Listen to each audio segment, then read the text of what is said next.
Welcome back, everyone, to the Popcorn Podcast. This episode might sound a little bit different from all the other ones just because I'm not in the studio. I'm actually at my house, and I have a new microphone, a little microphone that I'm just going to do some short episodes with. And if you guys follow me or Ryan or the podcast on YouTube or TikTok, you guys saw that I posted a short clip saying I would start doing some shorter episodes that aren't going to be counted towards the main show. And these episodes are going to be for movies that I would like to review and give you guys my opinion, or Ryan give his opinion, or we both give our opinion on a movie that's probably not going to do very well with our fans and probably not get a lot of listens. So we don't want to put an hour and a half into that if we know it's not going to do very well. So this episode is going to be closer to 5 to 10 minutes, and this episode will go up on YouTube. We'll put clips of it in through TikTok, and then it'll also go up on Spotify still. So the movie I'm going to talk about today is Guy Ritchie's The Covenant, which Guy Ritchie actually directed. He produced and he wrote the screenplay for, and it was also written by Ivan Atchison and Marin Davies. The synopsis for this film is that during the war in Afghanistan, a local interpreter risks his own life to carry an injured sergeant across miles of grueling terrain. And the lead of this movie, of course, for those who don't know, is Jake Gyllenhaal. He played Sergeant John Kinley. And then Salim plays Ahmed, the interpreter. Alexander Ludwig, who also has starred in, I think, 2 other war films. I know that he was in Lone Survivor, and I know he's been in another one, but I can't think of it at the moment. He plays Sergeant Declan O'Brady. And then Anthony Starr plays as Eddie Parker, a private contractor. And he does not actually come on until probably the third act of the film. But my initial thoughts on this movie is that it is good, it's not great, and it could have been a lot better. This movie felt very, very, very safe. They had some chances, I think, to take some opportunity to really put you on the edge of your seat. And I think I think they kind of failed in that department. And my main blame for that, though, comes down to the trailers. The trailer showed you exactly how this movie was going to go down. And I had no problem with that.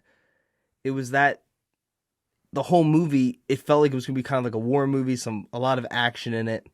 And it was going to be really focused on Jake Gyllenhaal going back to save John Kinley, going back to save Ahmed, when instead it's really focused on Ahmed getting John Kinley out, which we all know he does because it's in the trailer.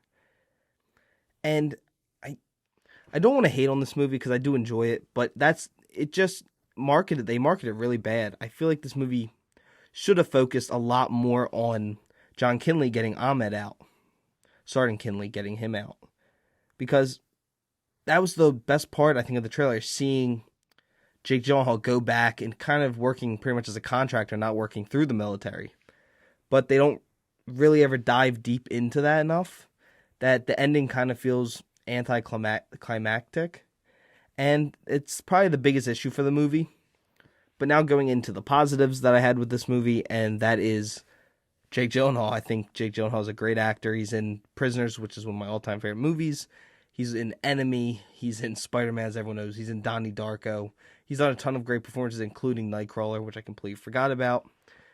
And I love him in everything, especially if you guys, my recommendation for you guys this week is Nocturnal Animals, a great movie that Jake Gyllenhaal did. And Salim as Ahmed, he was probably the strongest part of this movie. I think his acting was incredible. He actually probably had the best gun work as well, the most realistic way of shooting. And I think that kind of comes down to another negative, is that this movie is not realistic, especially coming from someone who is currently in the United States military, and my dad who was in the United States military.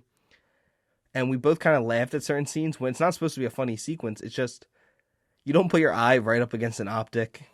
For those who are listening that I know are in the military, I know you guys know exactly what I mean, because it will hit you in the face and leave you with a black eye. But this movie still has a lot of positive. It has some of the best cinematography of the year, has great dialogue, which Guy Ritchie gets a shout out for writing a great screenplay. And the trailer, even though it's a negative to the whole movie, everyone here who has seen the trailer that's listening, you know that was a great trailer. Like, it got me so excited to see this movie. But then I didn't really love the movie, so that it hurt. I think I was just disappointed. So that's 2 straight movies I've went into with really high expectations and didn't really love, and that is The Evil Dead Rise, which I was super disappointed with, and then The Covenant, which I thought was going to be a high 80, maybe low 90, and I ended up giving a flat 80, so it did disappoint me a bit, but not enough for me to dislike the movie. And I want to get into what the critics are actually saying so far. So going on to Google, first off, Google itself has it at 95. IMDb has it at an 8.2 out of 10.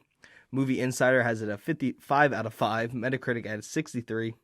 Critically, Rotten Tomatoes has it at an 82. Audience-wise, though, it is sitting at 98%. I always take the audience scores with a grain of salt because a lot of movies tend to have a very high audience score.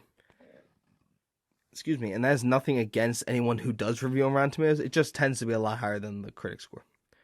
But before I go any further into this review, I wanted to give a quick shout out to the sponsor of this show, BetterHelp. Getting to know yourself can be a lifelong process, especially because we're always growing and changing. Therapy is all about deepening your self-awareness and understanding. Because sometimes we don't know what we want or why we react the way we do until we talk through things. BetterHelp connects you with a licensed therapist who can take you on the journey of self-discovery from wherever you are.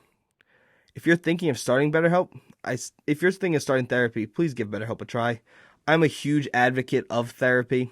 As I've talked about every time I talk about this great company, BetterHelp, I'm a huge advocate for therapy because I myself went to therapy for about 2 years, and I had some personal issues I needed to work through, and they started to affect the podcast. There started to be huge gaps in the episodes, and it was because I didn't feel confident enough, and I didn't know how to deal with that. So I needed to talk through things, and BetterHelp was the first company I went through, and BetterHelp did a great job of setting me up with a good therapist that worked specifically in what I needed help with. Everyone needs to go to therapy, I think. Even if you don't think you need to, and you're like, oh no, I'm fine, I never cry. Probably should try therapy at least once. Or at least go on and do the questionnaire portion of BetterHelp. But it is entirely online, and it's designed to be convenient, flexible, and suited to your schedule. As I said, just fill out a brief questionnaire to get matched with a licensed therapist, and switch therapists anytime for no additional charge. And that is huge because, for me, I eventually did have to change therapists a couple times throughout the 1.5, 2 years that I did therapy. Because sometimes you just don't blend as well as you do with some people. But then I finally did find a therapist I was super comfortable with that I still sometimes see even now.